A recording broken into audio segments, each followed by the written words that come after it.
여러분 축복합니다. 서로 옆에 분들 인사 나누도록 하겠습니다.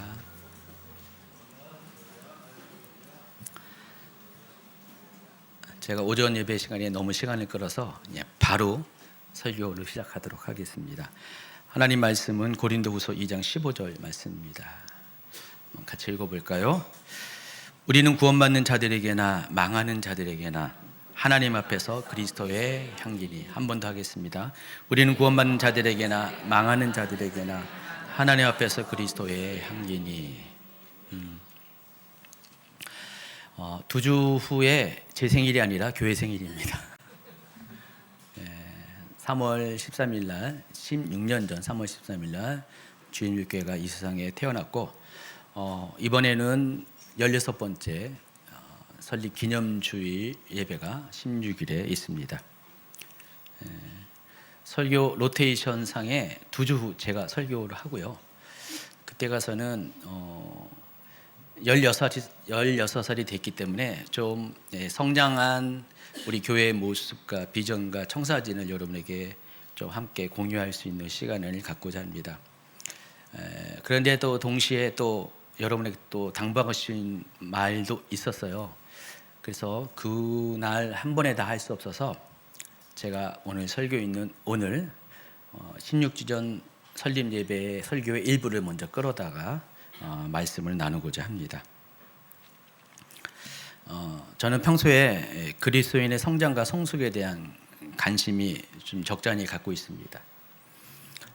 늘 저 개인적인 그런 생각도 그래요. 제 개인적인 인격이나 신앙의 여정도 늘 하나님 앞에 성장하고 싶고 성숙해지길 원하고, 또 그 안에서 삶의 안정도 누릴 수 있는 것을 많이 경험했기 때문에 또 성도들 모두가 또 그렇게 삶을 누리기를 원하는 마음이 많이 있습니다. 그래서 어떻게 하면 우리 성도들이 성장하는가, 성숙할 수 있는가에 대한 관심을 많이 가지고 있습니다.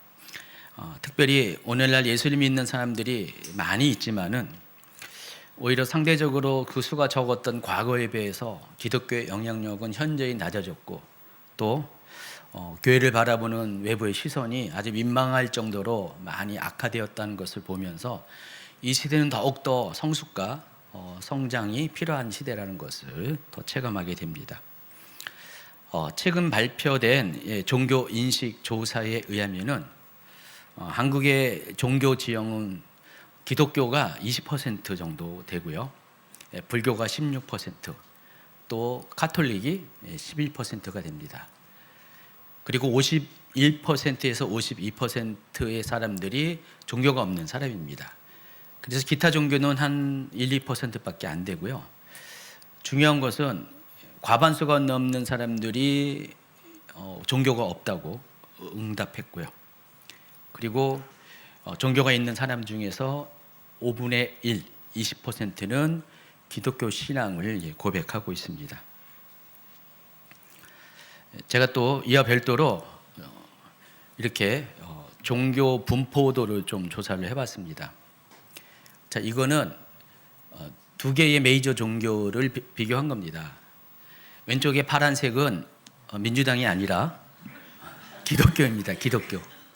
2005년에 조사한 바에 의하면은 기독교와 불교를 비교한 종교 분포도인데, 왼쪽에 대한민국의 절반이 수직으로 자를 때, 세로로 자를 때 절반이 서쪽 부분은 기독교세가 강하고요, 또 오른쪽에 노란색으로 표시한 것이 불교입니다. 자, 그 분포도가 2015년에 10년 뒤에 보면은 저런 식으로 좀 변해 있고요. 그리고 나서 이제 작년 2025년도의 분포도를 보면은 보시다시피 파란색이 동쪽으로 좀 더 확장된 그림을 나타내 보이겠습니다. 수치상으로는요, 기독교가 조금씩 더 성장을 하고 있습니다. 성장해서 예전에는 동서로 반반의 균형을 이루었는데, 최근에는 기독교가 더욱더 동쪽 지역까지 많이 확장되었다는 것을 느낍니다. 제가 왜 저런 이렇게 동서가 이렇게 기독교 분포가 다른다는 것을 한번 생각해 보니까 20세기 초기에 기독교 그 전파의 영향이 좀 많이 있는 것 같아요. 그때 당시에 기독교가 어디로 들어왔습니까? 개신교가 바로 인천으로 해서 들어왔죠. 인천으로 두 명의 선교사, 여러분 잘 알고 있는 언더우드와 아펜젤러가 인천에 상륙해서 인천을 중심으로 해서 위아래로 쭉쭉 퍼져나가서 충청도, 전라도까지 이렇게 복음을 전했어요. 근데 그때 당시만 해도 교통 상황이 별로 안 좋으니까 동쪽에는 산지 지형이 많죠. 그러다 보니까 그쪽에는 복음 전파의 속도가 많이 늦었습니다. 그것이 좀 고착이 되었고요. 또 더군다나 이 서쪽에 있는 사람들은 동쪽에 있는 사람보다 여러 가지 면에서 환경적으로 또 고난이 많았던 그런 지역에 해당하고요. 또 동쪽에는 유교 영향이 상당히 많이 강했습니다. 그러다 보니까 그 100년 전의 상황이 지금도 크게 다르지 않게 저렇게 재현이 되고 있습니다. 어쨌든 겉으로 보기에는 점점 좋아지고 있는 그런 모습을 보이고 있잖아요. 지역적으로 점점점 기독교의 분포도가 더 커지고 있는 것이 사실입니다. 대한민국의 종교인이 점점 감소되는 추세에 있어요. 근데 그럼에도 불구하고 개신교는 타 종교에 비해서 종교 활동 참여율이 상당히 높습니다. 또 신앙의 중요성을 여기는 분들이 많아지고 있습니다. 여전히 모든 다른 종교에 비해서 가장 활성화가 많이 되어 있는 종교가 기독교입니다. 좋아 보입니다. 그런데 기독교의 민낯을 살펴보면은 내용이 썩 좋지 않습니다. 자, 저기는요 화장한 얼굴이라고 보시면 돼요. 여자분들 화장을 지으면 어떻게 돼요? 민낯이 보이게 되잖아요. 기독교도 역시 저렇게 수치려 보이는 좋은 면도 있지만은 수치 뒤에 보이는 그런 민낯도 있다는 사실을 아시기 바랍니다. 가장 큰 문제가 대한민국도 점점 고령화 사회, 초고령화 사회로 넘어가고 있는데 이 기독교의 뭐 다른 종교도 비슷한 상황인데 이 기독교의 고령화 속도가 아주 심각합니다. 그래서 60세 이상의 성도의 분포도가 44%입니다. 지금 우리 교회에 60대 이상이 우리는 그 정도는 아니에요. 제가 보기에는 우리 교회는 한 30% 전후인 것 같은데 대한민국 전체 교회의 60세 이상의 성도의 분포도가 무려 44%에 해당합니다. 원래 인구는 안정된 피라미드형으로 인구 분포가 보통 돼 있는데 지금 한국 교회도 지금 점점 그 아랫변이 점점 좁아지고 있어요. 그렇지만은 이 교회는 더더욱 그것이 심각해가지고 역피라미드 현상이 일어나고 있습니다. 그래서 60대 이상이 굉장히 많고요. 저 앞으로 밑으로 내려갈수록 다음 세대로 갈수록 굉장히 수가 작아지는 역피라미드 현상이 발생하고 있습니다. 이 말은 앞으로 시간이 흐르면 흐를수록 기독교는 구조적으로 쇠퇴할 수밖에 없는 그런 상황이라는 것입니다. 또 한 가지 문제점은요, 교회에 출석하지 않지만은 자기를 그리스도인이라고 스스로 여기는 소위 말하는 가나안 성도가 상당히 많이 늘어나고 있습니다. 여러분, 가나안 성도가 왜 가나안인지 아시죠? 이름이 이제 뒤바뀐 거죠. 안나가 해가지고 그게 가나안이라고 부르잖아요. 안나가 성도. 자기는 성도라는 정체성을 갖고 있는데 교회는 안 나가겠다라고 스스로 생각하는 이 가나안 성도의 비중이 계속해서 증가하고 있어서 오늘날 개신교인 전체의 30에서 35%가 가나안 성도라고 합니다. 그러니까 인구 센서스가 매 5년마다 있는데 2025년에 있었어요. 그때 자기가 기독교인이라고 종교란에 기록을 한 사람이 1,000만 명이었는데 그 중에서 30에서 35%가 교회는 안 나가고 있는 상태라는 것입니다. 그러니까 실질적으로 한국 개신교의 현황은요 600만에서 650만이 로 봐야지 정확하게 맞습니다. 그러니까 1000만 성도가 아니라 600에서 650만 성도로 보는 것이 정확한 데이터라고 볼 수가 있습니다. 어쨌든 간에 나머지 30에서 35%는요 그럼에도 불구하고 나는 신앙인이다, 기독교 신앙인이다라고 스스로를 생각하는 사람이 있다는 것입니다. 어쨌든 이들은 기존의 교회 울타리 넘어서 조직 밖에서 공동체 너머에서 홀로 아니면 또 마음 맞는 몇 사람이 같이 나름대로의 독단적인 신앙생활을 하고 있습니다. 자, 이 비중이 2010년대 초반만 해도요 겨우 10%밖에 안 됐어요. 가나안 성도가 10%밖에 안 됐는데, 근데 한 15년 정도 시간이 지난 지금은요 이렇게 몇 배나 3배 이상이나 증가했습니다. 특히 최근에 5년 사이에 이 가나안 성도의 증가가 아주 심각해졌습니다. 뭐 때문에 그랬죠? 코로나 때문에. 코로나로 인해서 가나안 성도들이 상당히 많아지고 있습니다. 그리고 가나안 성도뿐만 아니라 플로팅 크리스찬이라고 해서요 붕붕 떠 있는, 뿌리가 없이 떠 있는 신앙 자체가 교회는 나가게 있는데 신앙의 뿌리가 약한 사람들도 상당히 많아지고 있는 것이 현실입니다. 이 가나안 성도의 비중이 연령적으로는요 2040 세대가 많아지고 있습니다. 2040 세대를 가리켜서 소위 MZ세대라고 하는데, MZ세대 중에서 자기의 정체성은 교인인데 교회는 안 나가는 사람들이 상당히 많아지고 있다는 것입니다. 그래서 이 MZ세대의 특징은요 공동체에 묶이는 것을 싫어합니다. 어떤 종교적인 그런 울타리를 싫어합니다. 어떤 의무적으로 뭔가를 하는 것을 굉장히 거부합니다. 대신에 개인의 삶을 굉장히 추구하죠. 가치관 자체가 50대와 완전히 달라요. 2040 세대는요.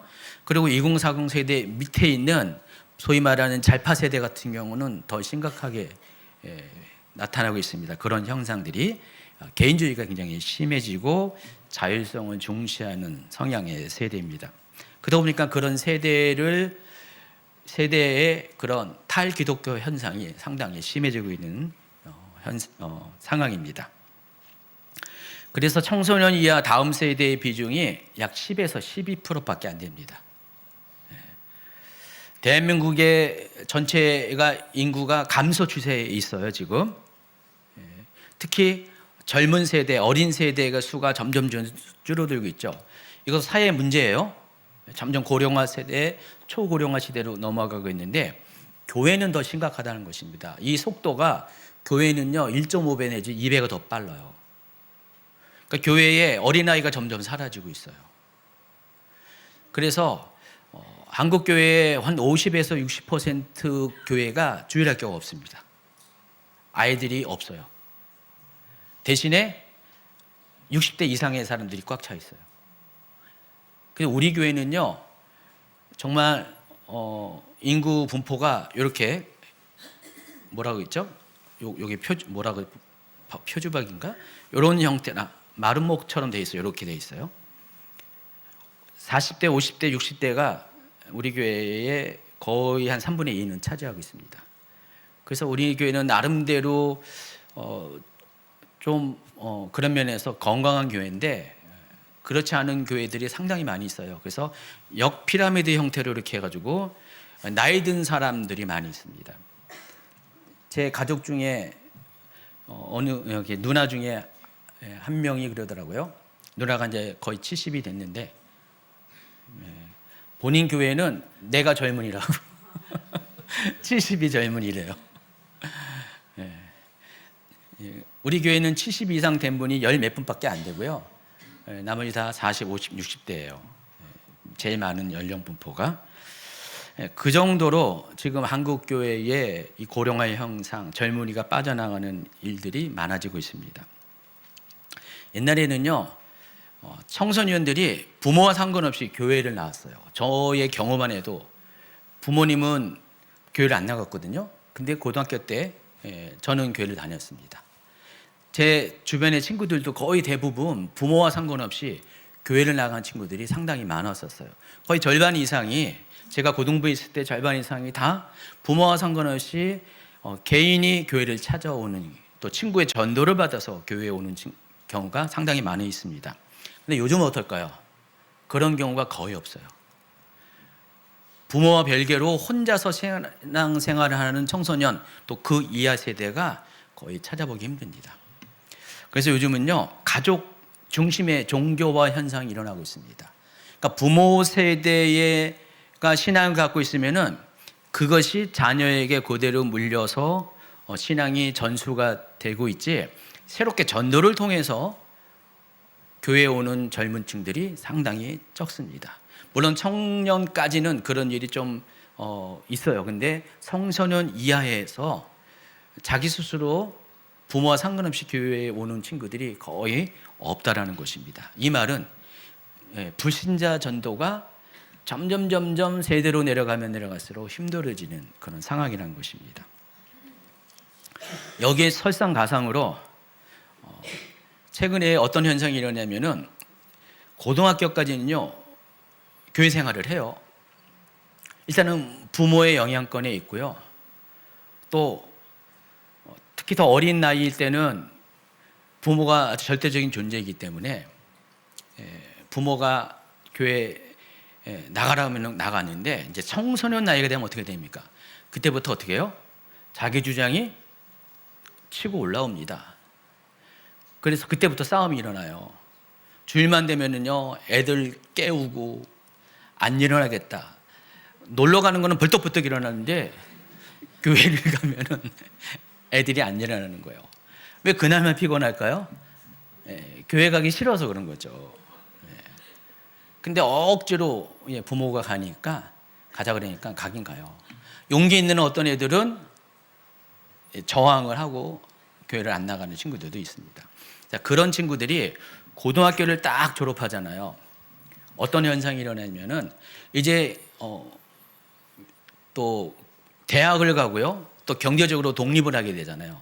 그럼 그때부터는 부모와는 완전히 떨어질 수 있는 어떤 환경이 만들어집니다. 그래서 어떤 애들은요, 고등학교 졸업하기를 기다리는 친구들도 있대요.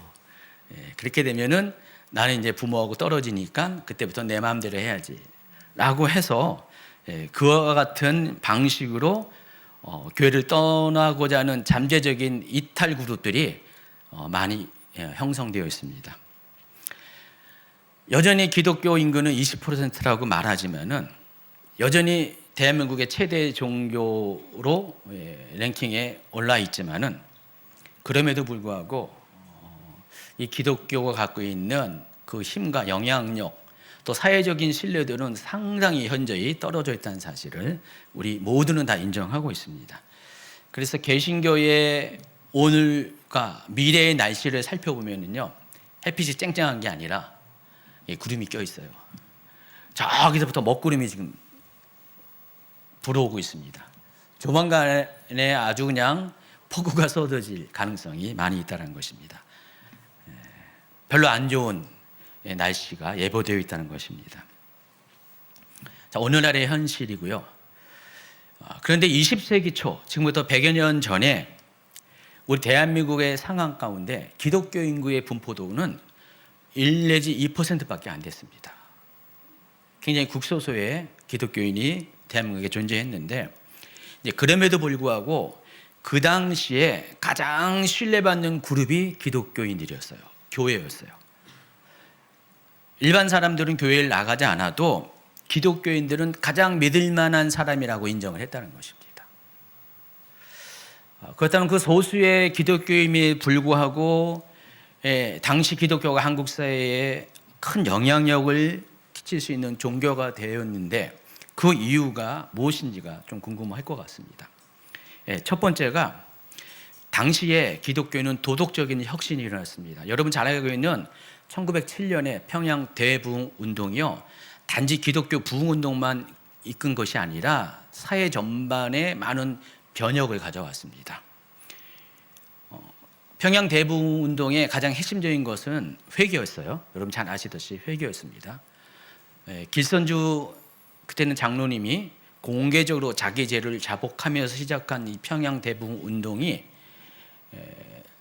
기도와 회개 운동 그리고 성령의 임재라는 시너지 효과를 통해서 정말 평양만 변화시킨 것이 아니라 대한민국 전체의 영적인 기류를, 도덕적 기류를 완전히 혁신시켰습니다.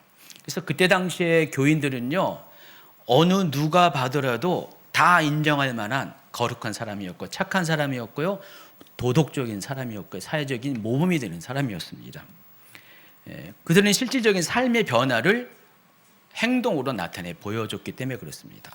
회개라는 것이 말로 하는 고백뿐만 아니라 행동에 변화가 있는 건데 실제로 그런 삶을 살았다는 것입니다.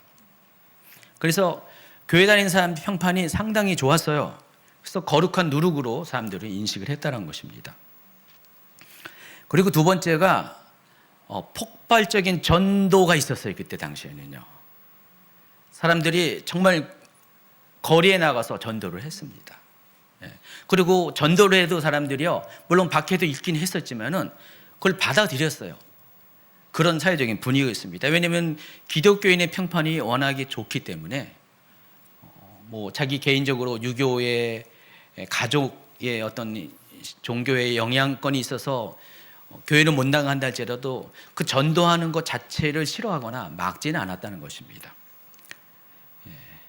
오늘날 청소년 보호구마가 거의 힘든 이유가 부모로부터 물려받은 이 가족 종교와 모델이 고착이 되어서 불신자 전도가 거의 힘들잖아요. 그러나 20세기 초만 해도 100년 전만 해도 이 기독교는요, 불신자들에게 아주 매력적인 종교로 다가왔다는 것입니다.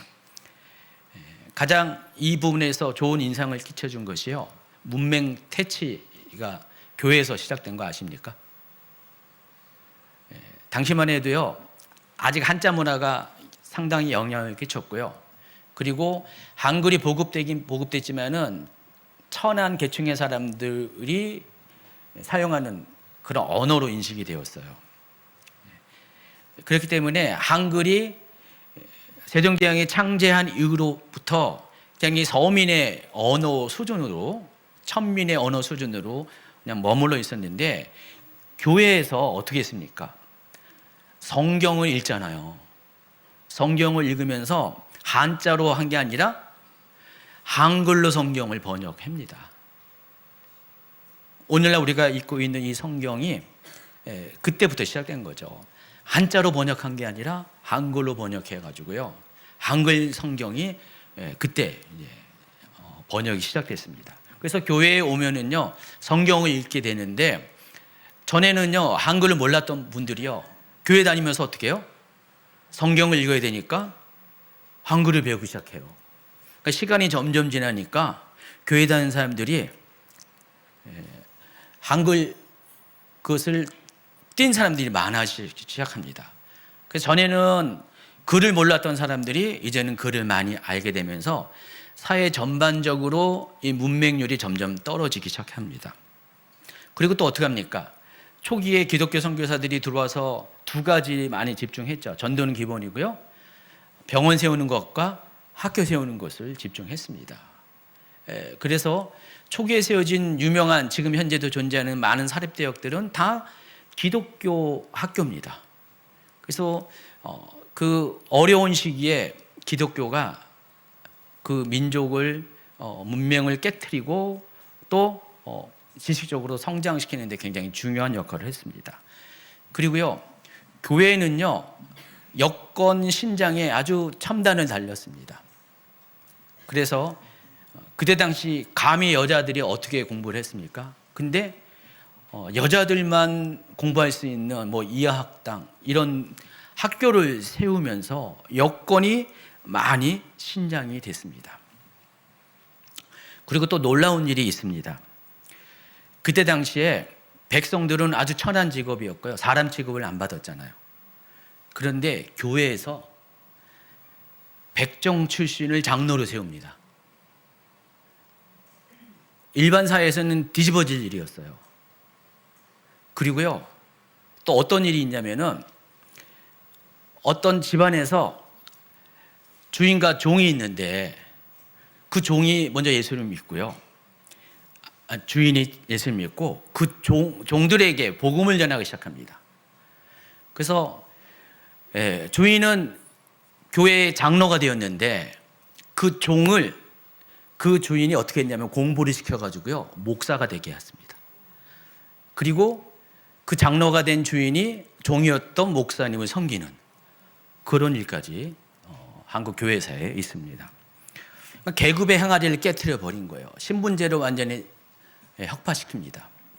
그러다 보니까 교회에 대한 이미지가 상당히 좋죠.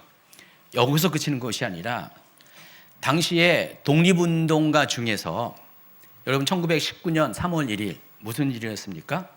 대한독립 만세운동이 일어났죠. 오늘입니다. 이 독립만세 때 독립선언을 한 33명의 이름이 있죠. 그 중에서 16명이 기독교인인 거 아시죠? 다 아실 겁니다. 기독교 인구는 1, 2%밖에 안 됐는데 독립에 같이 협력한 사람들이 거의 50%. 그래서 당시에 기독교인들은요 거의 다 독립운동가였어요. 실제로 그렇다는 것입니다. 그 3.1 운동의 중추에 기독교인이 있었고요. 또 신사참배 거부 운동도 기독교인 중심으로 했습니다. 물론 나중에 이제 점점 그 일제 시대가 막바지에 이를 때 신사참배에 굴복한 교회들이 많이 생겨났지만은 중반까지만 해도 신사참배를 거부하는 주동 세력이 다 교회 성도였습니다. 왜냐면은 신사참배는 바로 십계명에 우상숭배를 하지 말라는 거기에 정면으로 부딪히는 거기 때문에 기독교는 교회적으로 공동체적으로 신사참배를 거부했습니다. 자, 그런 여러 가지 이유 때문에 기독교의 평판이 상당히 좋았고 그때만 해도 사회적인 기여와 영향력을 끼치는 그런 종교였다는 것입니다. 자, 그런데 오늘날 우리는 어떤가요? 한국 최대의 종교라는 이름표는 달고 있는데 역설적으로 사회적인 신뢰도는요 다른 종교보다 더 심각하게 바닥을 치고 있습니다. 기독교에 대한 인식이 별로 안 좋아요. 바닥을 치고 있는 아주 민망한 현실이 오늘날의 현실이라는 것입니다. 그런데 1, 2%에 불과했던 그 20세기 초의 기독교 인구가 믿을 만한 사람이란 독보적인 평판을 가졌음에도 불구하고 오늘날 100년의 시간이 지난 오늘날 왜 기독교는 이 모양 이 꼴이 되었을까? 과연 어디서 우리는 그 믿음의 유산을 잃어버렸을까라는 생각을 해보아야 됩니다. 그래서 통계가 보여주는 위기 신호들은요 우리에게 한 가지 결론을 가르쳐 주는데 우리 한국교회는 그동안 성장을 많이 추구했어요. 부흥이라는 이름 아래 성장을 많이 강조했는데 중요한 것은 성장은 했음에도 불구하고 성숙 있는 신앙은 많지 않았다는 것입니다. 그겁니다. 덩치는 컸는데 여전히 애예요. 애. 우리 덩치 큰 어른들 많이 있잖아요. 덩치는 컸는데 속을 보면은 하는 것을 보면은 생각을 보면은 그냥 아이 수준이 있는 사람 많이 있잖아요. 아니, 많이 안 있습니다. 우리 교회는 조금밖에 없습니다. 우리 한국 교회 전체가 마치 그와 같은 모습이라는 것입니다. 그래서 한 가지 우리가 결론 내린 것은 우리의 신앙이 성장원에서도 숙성되지 않으면요, 다시 말해서 이 맛을 낼 수 있는 향기로운 그런 신앙이 되지 않으면요, 결코 세상을 변화시킬 수 없다는 것입니다. 세상은커녕 자기 자신도 변화시킬 수가 없다는 것입니다. 그래서 20세기 초의 성도들은 숫자가 적어도 이 세상을 변화시킬 수 있었던 이유는 다른 것이 아니라 그들에게는 그리스도의 향기가 났다는 것입니다. 아주 맛깔스러운 그런 맛이 났다는 것입니다. 다시 말해서 그들은 숙성된 그리스도인이었다는 것입니다. 근데 오늘날은 그렇지 않고요. 맛이 싱거워졌거나 오히려 먹으면은 토해버릴 수 있는 거부감이 되는 그런 맛을 내는 사람들이 많아졌다는 것입니다. 제가 어제 저녁 무렵에 여러분에게 영화 한 편 소개했잖아요. 보셨나요? 이게 무슨 웬 영화냐 했죠. 실은 그 영화가 굉장히 중요한 의미를 가진 영화고요. CGVN TV에서 아마 오늘의 교회 중심으로 영화를 제작한 것 같아요. 근데 그 영화의 내용은 이겁니다. 일본인 최초의 선교사가 있어요. 이름이 제가 메모를 했는데 이 노리마츠 미사야스라는 사람인데, 이분이 1899년에 한국에 들어와서 복음을 전한 일을 했습니다. 일본에서 선교사를 파송했는데 최초의 선교사가 세워졌는데 그 사람이 어디를 향했냐?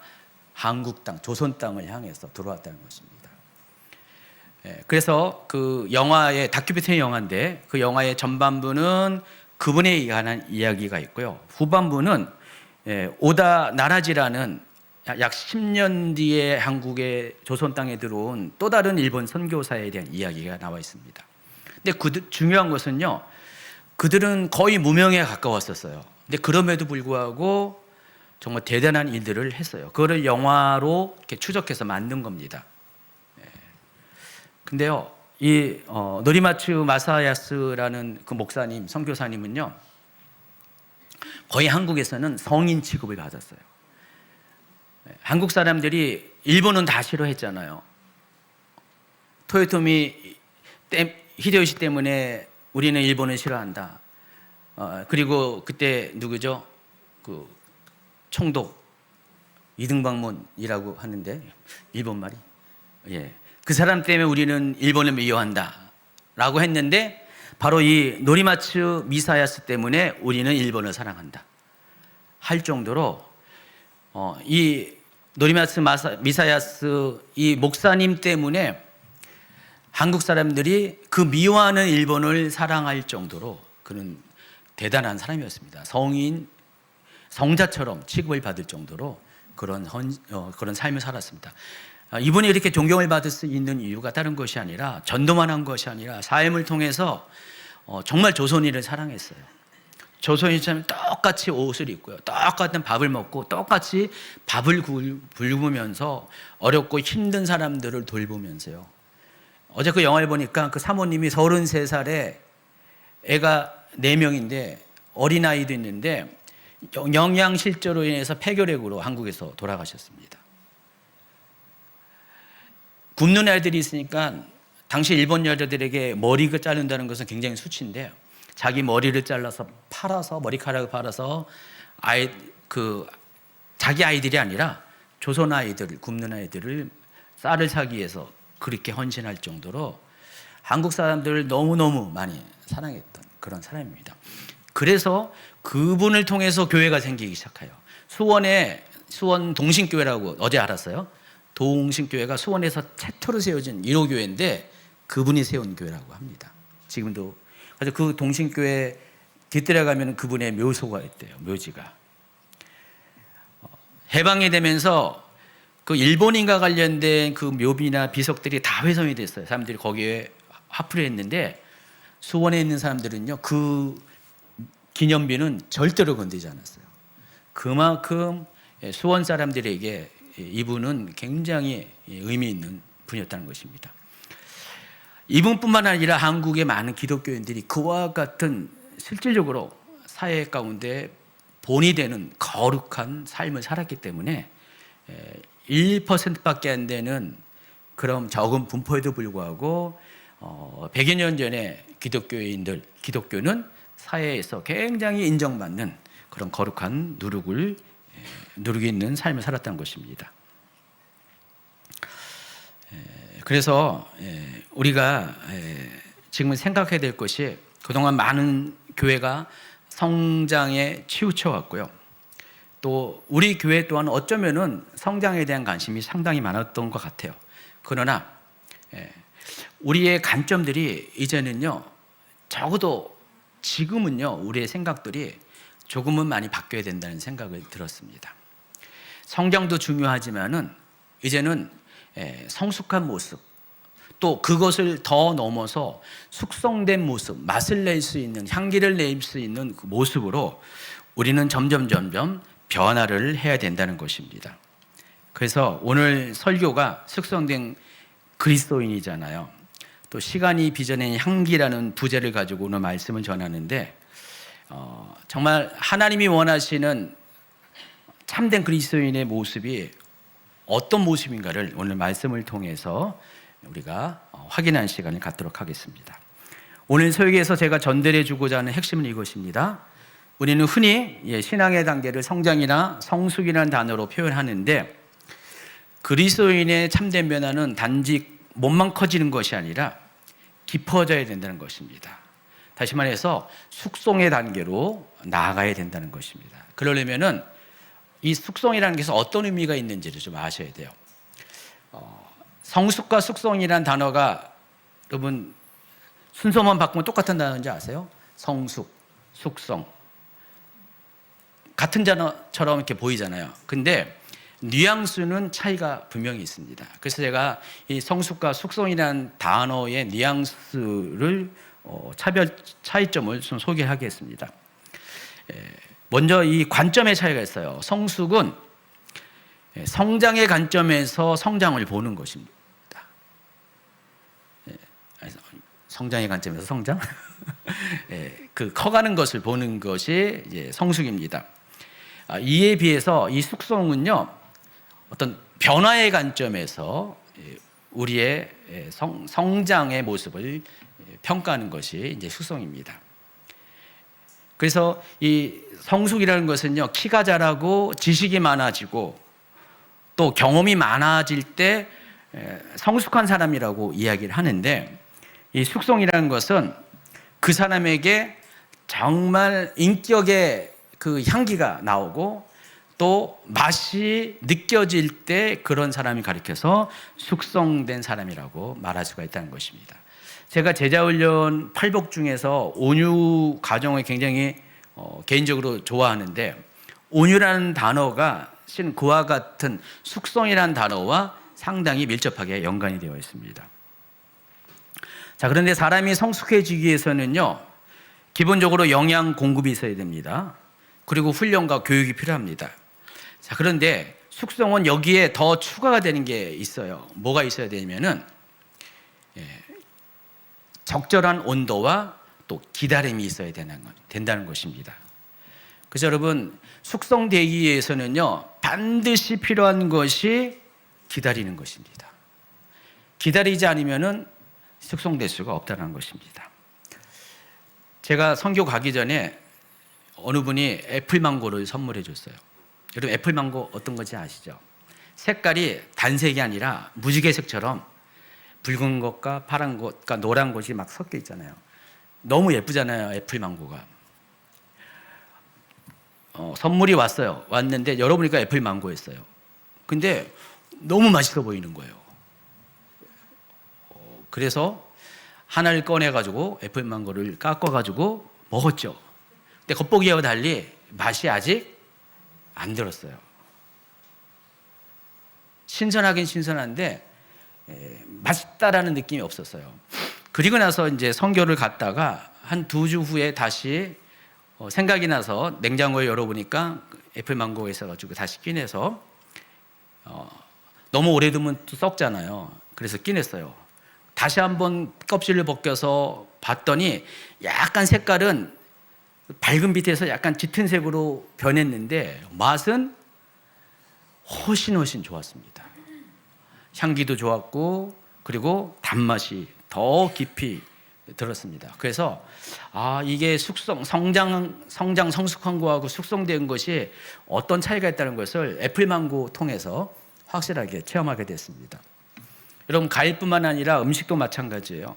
숙성을 거치기 전과 후가 많이 다르다는 것을 아시기 바랍니다. 물론 겉보기에는 차이가 없어 보이는데 실제로 맛과 향은 확실한 차이가 있습니다. 여러분, 배추김치를 먹는데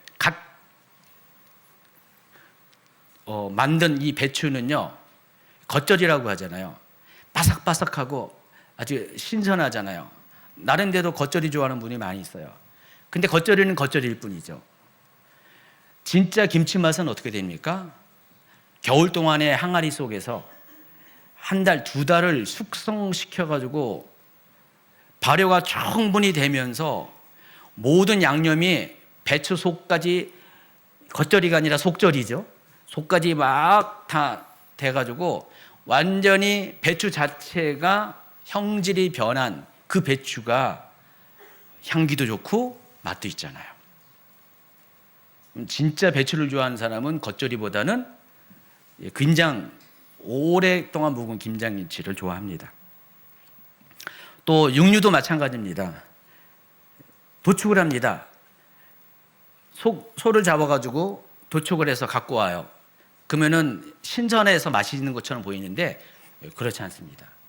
갓 잡은 고기는요, 신선한 건 맞지만은 오히려 조직이 단단하고 질기고요, 식감이 별로 안 좋습니다. 근데 일정한 온도에서 숙성의 시간을 보내면은요 달라져요. 어떤 현상이 일어나냐면은 화학 변화가 일어납니다. 그러니까 고기 자체의 단백질이 분해가 돼 가지고요, 육질이 부드러워지게 된다는 것입니다. 그러면서 풍미가 살아나게 됩니다. 여러분, 옆집에 우리 교회 옆에 식당 있잖아요. 그 식당에 뭐가 유명하죠? 김치찌개요? 삼겹살이 맛있잖아요, 저 집에. 제가 딴 데서 많이 먹어보면 이쪽 삼겹살이 제일 맛있는 것 같아요. 근데 알고 봤더니 여기서는 숙성을 정말 중요하게 여기는 것 같아요. 돼지고기를 잘 이렇게 다듬어 가지고요, 냉장고에서 숙성을 시켜요. 제가 예전에 한번 물어봤어요. 사장님한테 물어봤더니 그 숙성에 대해서 많이 얘기하더라고요. 그래서 숙성된 고기와 숙성되지 않은 고기는 같은 고기라도 결과적으로 이 맛과 향기의 차이가 많이 난다는 것을 알 수가 있습니다. 고기만 그런 것이 아니라 생선도 그래요. 최 목사님 막내 동생이 처남인데 스시집을 해요. 저 하객동에서 스시집을 하는데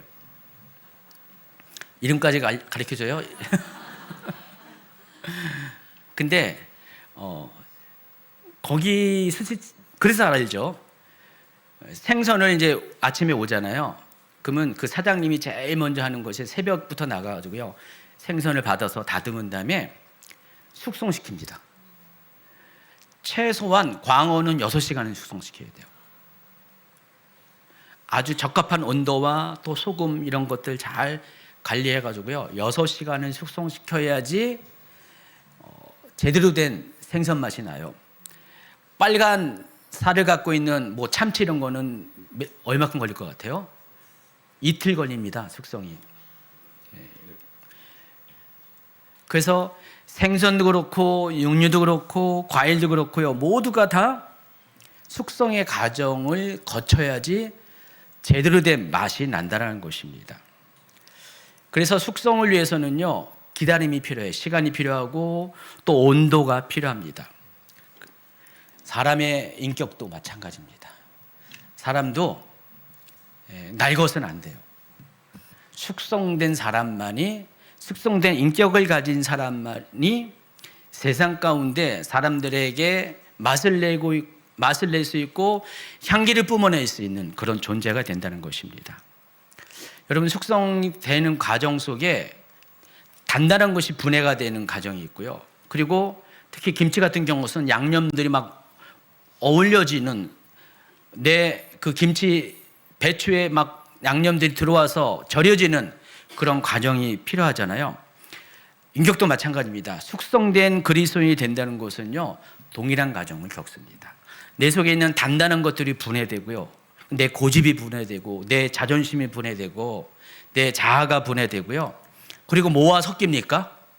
하나님의 성품과 인격이 섞여가는 그 과정을 통과한 후에 비로소 그 사람, 숙성된 그리스도인을 보면은요, 더 이상 날 것이 아닌, 더 이상 비린내가 나지 않은, 또 질기고 단단한 식감이 아닌 정말 향기롭고 부드럽고 감칠맛 나는 그런 인격으로 바뀌게 된다는 것입니다. 그래서 하나님은요, 우리를 빨리빨리 성장시키고 싶어 하시지만은 하나님도 우리가 숙성되기를 기다리신다는 사실을 아시기 바랍니다. 저는 이제 교회 성도님들이 교회 처음 왔을 때, 여러분 죄송하지만은요, 교회 처음 할 때 여러분의 거의 대부분의 모습은요, 숙성된 분은 10명 중에서 한두 명 찾을까 말까 하고요, 대부분 어떻게 해요? 낡아진 상태로 오는 분이 많아요. 아주 어떤 분은 아주 심각하게 단단하고 인격 조절이 안 된 상태에서 오신 분들, 또 걷다가 상처, 그걸 완전히 그냥 진처럼 떠갖고 오신 분이 많이 있어요. 오자마자 어떤 분들은 그 짐부터 확 내려놓죠. 시간이 지나면 점점 이제 짐을 좀 나눠주는 분도 계시지만은 그런 분들이 상당히 많이 있습니다. 그런데 시간이 지나잖아요. 3년, 5년, 뭐 10년 지나면은요, 많이 바뀌어요. 어느 날 갑자기 그분을 한번 생각해 보면요, 기가 특별해요. 기특하다고요. 많이 바뀌어 있는 모습을 보면서, 와, 예전에는 저분이 저러지 않았는데, 와, 정말 너무 감사하다. 하나님께 감사하고 그분한테 감사하고, 또 때로는 그동안 참아낸 저에게도 감사하고 그러니까 시간이 많은 것들을 변화시키게 됩니다. 여러분, 숙성이라는 단어가 영어로 에이징이라는 단어를 사용하는데, 그러니까 숙성의 가장 관건은 시간인 것 같아요. 시간이 지나면은 많이 바뀌게 된다는 것입니다. 그래서 우리가 숙성된 인격을 가지기 위해서는 반드시 세 가지 요소가 필요한데, 첫 번째가 시간이라는 것입니다. 숙성된 제품이 되기 위해서는 기다려야 돼요. 속성은 안 됩니다. 누구든지 속성으로는 갈 수가 없어요. 하나님이 정해진 일정한 시간을 버텨내야 된다는 것입니다. 사람마다 다 달라요. 어떤 사람은 아까 얘기했잖아요. 광어는 6시간, 참치는 이틀. 근데 여러분, 광어보다 참치가 훨씬 더 비싼 생선이잖아요. 여러분, 비싼 생선을 팔리고 싶으면요, 속성은 안 됩니다. 제가 전기차를 갖고 있잖아요. 급속은 한 30분이면 충전돼요. 근데 완속은 10시간 이상 걸려요. 근데 급속은요, 배터리가 손상되기 쉬워서 80%까지만 충전하게 됩니다. 정말 급할 때만 하고. 그리고 완속은요, 배터리 수명하고 상관이 없어요. 오랫동안 놔둬요. 그럼 보통 이제 밤 시간대 아파트 같은 경우는 충전하고 있죠. 느린 것 같지만은요, 안전하고요, 확실하고 명확합니다. 그래서 급속 충전은 80%밖에 안 된다고 했죠. 완속은 100%까지 돼요. 그냥 그 전기차만 봐도요. 우리가 주변에 여러분이 접하고 있는 그런 삶의 현장들을 잘 보면은 숙성의 개념들이 다 녹아 있어요. 이런 여기 설교 원고 없는 얘기를 많이 하면 또 안 되는데, 최 목사님이 당부했는데 원고 없는 얘기 하지 말라고. 오전에도 충분히 시간이 많이 갔다고. 근데 오늘 원고 없는 얘기를 하면 안 되는데, 그러나 이제 항상 이분은요, 제 마음에 여유가 있기 때문에 그래서 더 없는 얘기도 많이 합니다. 숙성당하고 있어요. 그래요. 그래서 숙성은요, 시간과 상당히 비례한다는 사실을 아시기 바랍니다. 시간이 오래되면 오래될수록 숙성의 효과는 커져요. 그렇다고 해서 시간이 너무 오래되면 또 안 돼요. 부패가 일어날 수가 있습니다. 그 망고 중에 하나는 썩었더라고요. 벌써 한 2주가 지나니까 썩었어요. 적당한 시간, 광어를 한 이틀 동안 숙성시키면 거기도 상할 것 같아요. 참치니까 이틀 동안 숙성의 시간이 필요한 거고요. 숙성은요, 하나님이 정해놓은 시간, 그 사람에 맞는 숙성의 시간들을 반드시 지켜야 한다는 것입니다. 그리고 여러분, 시간만 지난다고 숙성이 되는 것도 아닙니다. 그래서 숙성은 하나님의 관리 안에서 숙성이 되어야 된다는 것을 아시기 바랍니다. 그래서 우리가 필요한 것이 기다림입니다. 겉으로 보기에는 숙성되는 기간 동안에는 변화가 없는 것처럼 보이잖아요. 그냥 죽은 고기, 죽은 생선에 불과한 것처럼 보여요. 겉으로는 아무런 변화가 없어요. 그러나 우리가 보이지 않는 그 내면에서는요, 단백질이 아미노산으로 분해되는 치열한 화학작용이 일어나고 있다는 것입니다. 그래서 우리가 기다린다는 것은 멈춰있는 시간이 아니에요. 버려진 시간이 아니라 하나님께서 나를 지금 다루고 있는 시간이라는 것을 여러분이 아시기 바랍니다. 하나님은 이 숙성의 기간 동안에 내 안에 있는 교만과 혈기라는 단백질을 분해하고 계세요. 그리고 하나님의 은혜라는 조미를 집어넣으셔가지고요, 우리로 하여금 감칠맛 나도록 우리를 점점 변화시키고 있는 과정을 이끌어 가신다는 사실을 아시기 바랍니다. 사실 알고 보면은 우리 믿음의 선배들, 신앙의 선배들이 대부분 다 이 숙성 과정을 거쳐서 하나님 앞에 쓰임 받았습니다. 여러분 잘 알고 있는 모세, 젊은 시절 40살 때의 모세는 어떻습니까? 자신의 힘과 정의감으로 민족을 구원했던, 한마디로 날것의 상태에 있는 사람이었어요. 그는 자기 민족에 대한 정체성을 갖고 나자마자 그 혈기를 자기 민족을 보호하는 쪽으로 사용했습니다. 그래서 사람을 쳐 죽였습니다. 열정은 있었습니다. 뜨겁고 단단했습니다. 그렇지만 하나님이 사용하시기에는 아직 날것의 상태였습니다. 그런 모세를 하나님께서 어떻게 사용하셨냐, 숙성시켰냐. 40년 동안 항아리에 담그셨어요. 김치를 담그듯이. 그 항아리가 어디냐? 항아리 이름을 보니까 미디안, 뚜껑에 보니까 미디안 광야라고 써 있어요. 미디안 광야에서 40년 동안 모세를 집어넣고요, 벗어나지 못하게 하고 그 40년 동안 숙성의 시간을 보내게 했습니다. 그 시간 동안에 모세는 실패한 것처럼 보였어요. 아무것도 아닌 것처럼 보였는데, 변화가 없이 그냥 40년 세월이 호송되는 것처럼 보였지만은, 그러나 놀랍게도요, 뚜껑을 열어보았을 때 하나님은 놀라운 일을 했습니다. 40년 동안 하나님은요, 그의 단단했던 그 육질을 분해시켰어요. 자아의 단백질을 분해시켰습니다. 그래서 민수기 12장 3절에 보면은요, 이런 말씀이 있어요. 이 사람 모세는 온유함이 지면의 모든 사람보다 더하더라. 40년 전에 이 사람 모세는 그 혈기가 이 세상의 모든 사람보다 더 심하더라 였다가 40년 뒤에 모세는 온유함으로 승부를 보는 그런 삶이 됐다는 것입니다. 요셉의 경우는 어떻습니까? 여러분, 요셉은 여러 면에서 완벽한 사람이었죠. 그렇지만은 17살까지의 요셉의 모습을 보면요, 굉장히 자기 사랑이 많은 사람이었습니다. 옳고 그름에 대한 분명이 있었어요. 그러나 관대함이 없었고요, 궁밀함이 없었어요. 그래서 형들이 잘못한 것들을 어떻게 했어요? 다 고자질을 했습니다. 자기는 옳은 일을 한다고 생각했어요. 그리고 자신의 꿈에 대해서 어떻게 했어요? 다 얘기했어요. 그걸 듣는 형들의 입장은 생각 안 하고요. 자기중심적인 사람이었다는 것입니다. 아직 다듬어지지 않는 채 그 채색 옷에 그 좋은 것에 머무는 그런 사람이었습니다. 하나님께서는 요셉을 사용해야 되는데 그 상태는 안 됐어요. 그래서 어떻게 했습니까? 13년 동안 요셉을 숙성시키는 시간을 보냈습니다. 애굽의 종살이로 팔려가게 했고요, 그걸로 그치지 않고 감옥에 갇히게 했습니다.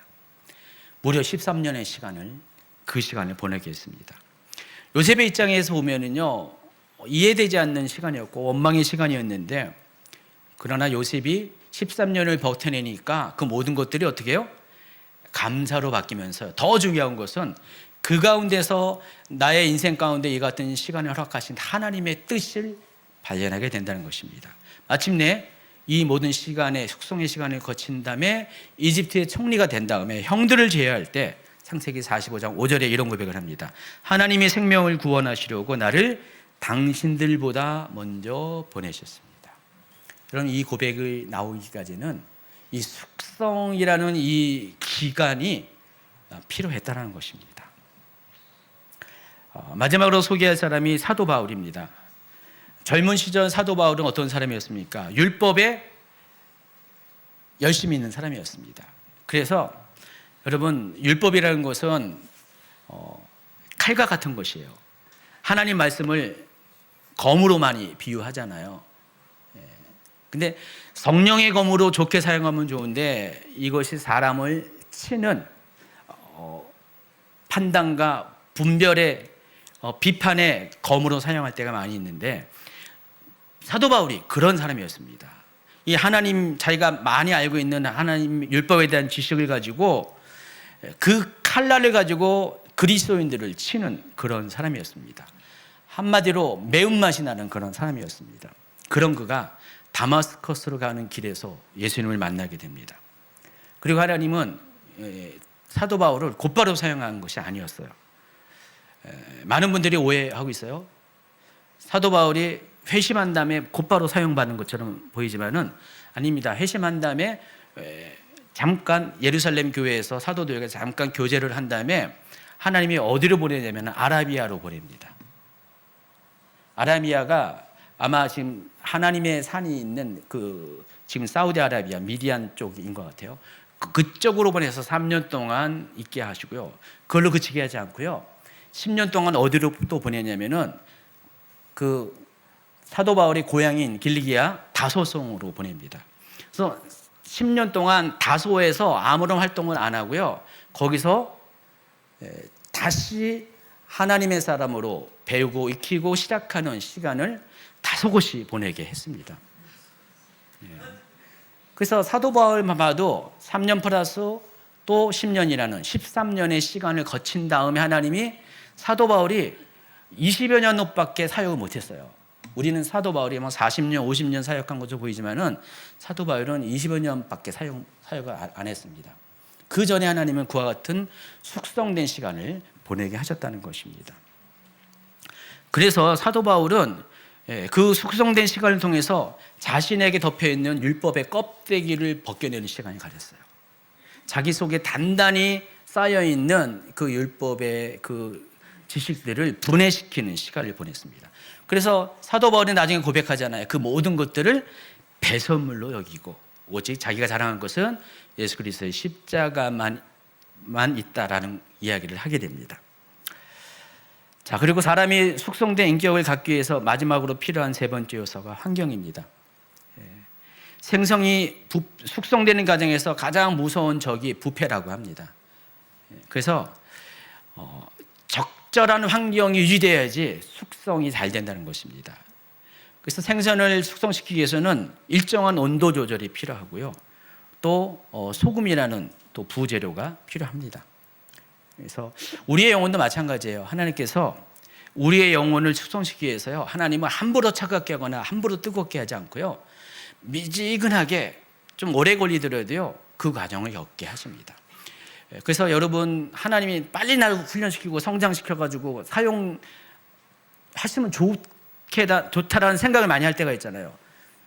안 그래요? 근데 하나님의 방식은요, 사람의 형편과 상황의 기질에 따라서 절대로 빨리 하거나 느리게 하지 않고요, 우리가 하나님이 나를 숙성시키는 시간을 잘 따라가기만 하면요, 하나님이 나에 받는 방식으로 일정한 온도를, 환경을 유지시키면서 우리를 때로는 절여주시고요, 그렇게 하면서 우리를 정말 숙성된 사람으로, 인격으로 바꿔주신다는 것입니다. 그때 많이 사용하는 두 가지 방법이 있는데, 첫 번째가 공동체이고요, 두 번째가 말씀입니다. 그래서 여러분, 하나님 말씀은 여러분을 숙성시키는 소금과 같은 역할을 합니다. 그럼 공동체는 어떤 거냐면은 그 여러분이 담겨져 있는 마치 항아리와 같은 역할을 합니다. 하나님이 이 두 가지를 적절히 사용하셔가지고요, 환경을 조절해 가십니다. 말씀을 통해서 우리를 깨우치게 하시고, 생각나게 하시고, 말씀에 굴복당하게 하시고, 말씀 때문에 삐지기도 하게 하시고, 또 감사도 하게 하시고, 그리고 또 공동체 안에서 우리로 하여금 그 일정한 온도 조절을 받아서 거기서 숙성의 기회를 주신다는 것입니다. 많은 분들이 공동체에 머무는 것이 어려워합니다. 요즘 점점 그런 사람이 많아져요. 왜 가난한 성도가 되냐? 하나님과의 관계가 안 좋아서 가난한 성도가 되는 게 아니라 공동체 안에서 버티다가 더 이상 못 버텨가지고 스스로 가난한 성도가 되는 사람이 많이 있다는 것입니다. 그래서 그런 분들을 다 물어보면 하나님 관계는 전혀 문제가 없어요. 본인이 그렇게 얘기합니다. 근데 다시는 내가 교회 생활 안 하겠다. 그런 분들이 적잖이 있다는 것입니다. 우리 교회에서도요, 최근에 몇 년 동안에 스스로 가나안 성도로 가신 분들이 있어요. 본인은 가나안 땅에 들어갔다가 생각하지만은 그 가나안이 아니라 부정적인 의미에서 가나안 성도가 된 분들이 적잖이 계십니다. 근데 제가 이제 그분들의 사례와 이런 것들을 다 봐서 이 가나안 성도와 또 공동체 안에서 신앙생활하는 성도들을 비교해 봤어요. 가나안 성도들에게 몇 가지 특징이 있다는 사실을 발견하게 됩니다. 첫째가 뭐냐면은 가나안 성도들은요, 대체적으로 자기의가 강해요. 내 취향이 있고요, 내 고집이 있고요, 자기만이 갖고 있는 어떤 가치관이 있습니다. 삶의 가치관도 있고요, 신앙에 대한 가치관이 있습니다. 주관이 뚜렷해요. 이런 사람들이 가나안 성도가 될 확률이 많이 있습니다. 저는 그걸 보고 형태가 그대로 살아있는 날것이라고 생각합니다. 형태가 살아있잖아요.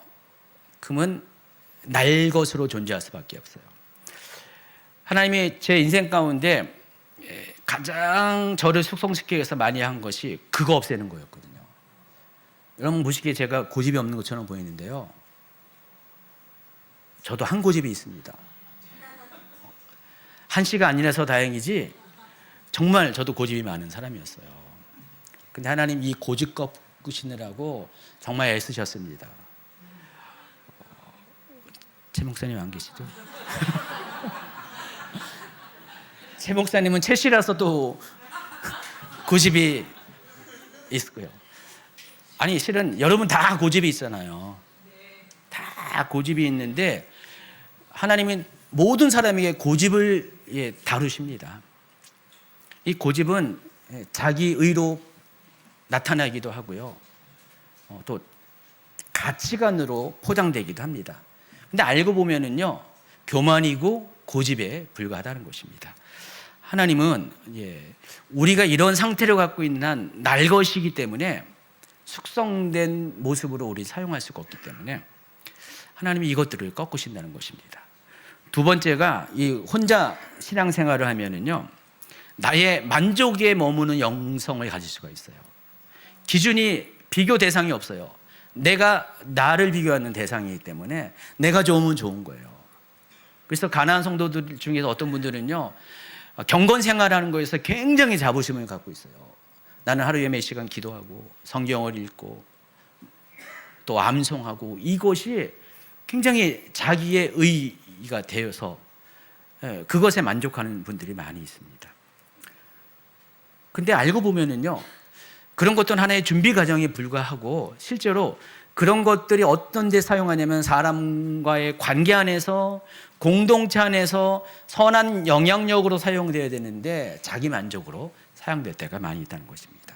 그리고 또 혼자 생활하면 문제가 뭐냐면은 무력감에 쉽게 빠질 수가 있습니다. 아무리 지지고 볶고 하더라도 가족이 있으면은요, 버텨나갈 수 있는데 가족이 없이 혼자 하면 어떻게 해요? 무너져도 붙잡아줄 사람이 없는 거예요. 건져낼 사람이 없다 보니까 쉽게 회의감에 빠지거나 무력감에 빠져서 다시 일어나지 못하는 사람들이 많이 있다는 것입니다. 그리고 제가 보는 관점에서 가장 심각한 것이 세계관이 점점 축소가 된다는 것입니다. 바라보는 관점이 넓지가 않아요. 숙성은 고사하고 시간이 가도 성숙한 신앙인이 되지 못할 때가 많이 있습니다. 저는 하나님이 주시는 이 연단이 굉장히 감사한 것은요, 연단을 통해서 눈이 막 시야가 열리게 됩니다.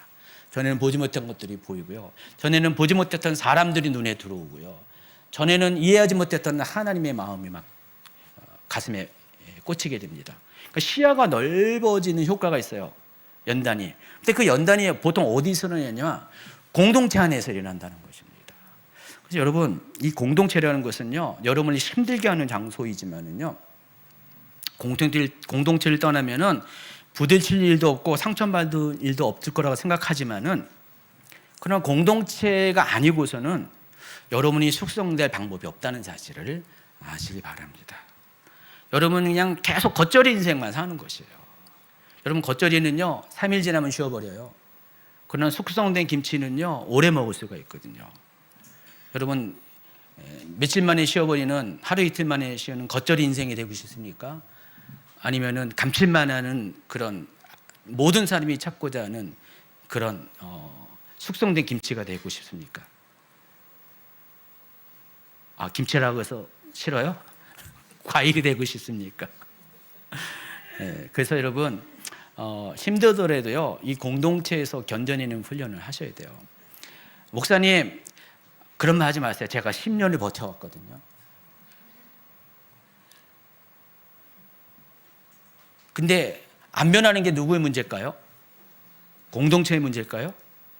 아무리 엉망인 공동체 안에서도요 그 사람이 10년을 버텨내면 그 사람이 변해요. 근데 공동체의 문제는 아니라 자신의 문제의 경우가 많이 있습니다.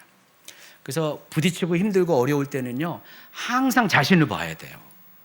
관점이 남의 문제가 아니라 내가 문제라는 것을 자꾸만 생각하면요 변화는 어느 순간 시작됩니다. 그리고 5년, 10년이 되고 15년, 길게는 20년이 돼도 언젠가는 바뀌게 됩니다. 하나님은요 결코 여러분을 숙성시키는 데에서 실패하지 않는 분입니다. 그래서 여러분, 이 숙성의 이 시간 동안을 잘 견뎌내시기를 부탁드립니다. 결론을 맺습니다. 지금까지 우리는 이 한국 기독교의 차가운 통계 수치로부터 시작해서 우리의 신앙과 인격이 어떻게 익어가는지를 오늘 함께 살펴보는 시간을 가졌습니다. 오늘 본문인 고린도후서 2장 15절은요 우리는 구원받은 자들에게나 망하는 자들에게나 하나님 앞에서 그리스도의 향기라고 했습니다. 지금 이제 내용이 많이 있는데 시간이 너무 지나서 제가 여기서 한 가지만 얘기하고 마치려고 합니다.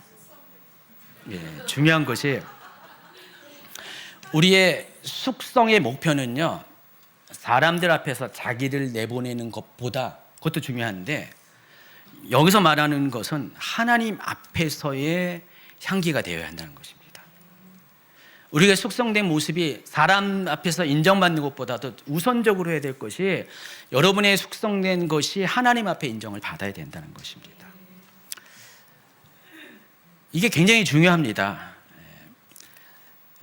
우리가 숙성의 시간을 빨리 단축시킬 수 있는 방법도 여기에 또 관계가 되는 것입니다. 내가 왜 변화해야 되는지, 내가 왜 새로워야 되는지, 내가 왜 숙성되어지는 그 이유를 하나님과 연관해서 찾아야 된다는 것입니다. 여러분, 숙성된 음식은 누구를 기쁘게 합니까? 주인을 기쁘게 합니다. 주인의 상에 오르기까지, 숙성되어질 때까지 음식은 묵묵히 기다리는 시간을 통과해야 됩니다. 하나님은요 여러분을 그렇게 지금 만들어 가고 계시는 거예요. 누구보다도 여러분의 숙성된 맛을 맛보길 원하는 분은 하나님이라는 사실을 아시기 바랍니다. 여러분만 그런 게 아니라 또 여러분의 주변이 사람들이 저 사람이 빨리 성숙해야 돼, 숙성해야 돼, 그걸만 기다리는 것이 아니라 그 누구보다도 여러분의 숙성됨을 기다리는 분은 하나님이라는 사실을 아시기 바랍니다. 하나님은요 여러분이 숙성되기까지 최선을 다해서 기다리고 계세요. 안타까움으로 기다리시고요, 또 지지하면서 격려하면서 기다리고 계십니다. 하나님 앞에서 숙성되세요. 그동안 많은 말씀으로 숙성되는 과정을 겪었으면요 이제 좀 생각을 더 바꿔서 항아리 안에서 숙성되는 시간들을 견뎌내시기 바랍니다. 이 말은 그겁니다. 공동체가 힘들더라도요 버티고 또 버텨내세요. 여러분, 공동체를 벗어나면요 아까 얘기한 것처럼 가나안 성도의 현상들이 곧바로 나타나게 됩니다. 지금은요 어느 때보다 공동체가 필요한 시기입니다. 이 공동체에서 벗어나잖아요. 여러분, 잘할 것 같은데요 아닙니다. 가면은 곧바로 그와 같은 세 가지 안 좋은 현상들이 여러분 삶 가운데 나타나게 됩니다. 제가 교회를 떠난 분들의 이야기를 종종 듣는데 전에는 우리 교회 있을 때 신앙생활 그래서 열심히 잘 하셨는데 교회 안 다닌다는 얘기를 막 들어요. 제가 너무 가슴이 아픕니다. 그때 어떻게든지 못 나가게 때리지 못하더라도 혼을 내서라도 붙잡아 놔야 되는데 그 안타까움이 많이 있어요. 실제로 그래요. 물론 우리 교회만 최고의 좋은 질 좋은 항아지는 아닐 수가 있죠. 더 좋은 교회에서 그렇게 하면 좋은데 실은 그렇지 않아요. 그러지 않은 분이 더 많아요. 더 좋은 공동체에서 그렇게 하면은 제가 걱정은 안 하는데 그렇지 않은 분이 많이 있다는 것입니다. 여러분 오늘 이제 원고에 없는 얘기를 하고 있는 것입니다. 어쨌든 결론을 내자면은요. 여러분 숙성된 그리스도인이 되어야 되는데 근데 이것을 위해서는 시간이 필요하다는 것. 결국은 향기는 시간과 비례하고 시간의 결과라는 것을 아시기 바랍니다. 그래서 우리가 어느 순간에 이 향기를 내는 그리스도인이 될 때, 숙성된 그리스도인이 될 때 하나님은 떠나간 세대를 다시 교회로 불러 일으켜 주실 것입니다. 떠나간 다음 세대가 여러분의 숙성된 맛을 통해서 숙성된 공동체의 맛을 통해서 다시 회복하는 역사가 반드시 일어나게 될 것입니다. 그런 날을 기대하면서 또 그러한 여러분이 되기를 예수님을 축원합니다. 하나님 감사합니다.